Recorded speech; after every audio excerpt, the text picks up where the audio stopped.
En castellano,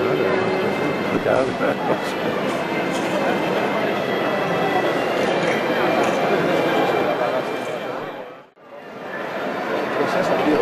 Y el ancho, no sé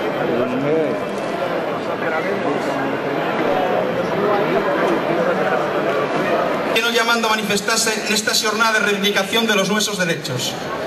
Pasaron 20 años y aquí seguimos con el mismo convencimiento. No vuelva a usar más que el castellano. ¿Y el funcionario que quiere imponer el asturiano o son los jefes que quieren imponer otra lengua? Un maestro itinerante manda a la Consellera de Educación los justificantes de los seus recorridos y failo en asturiano.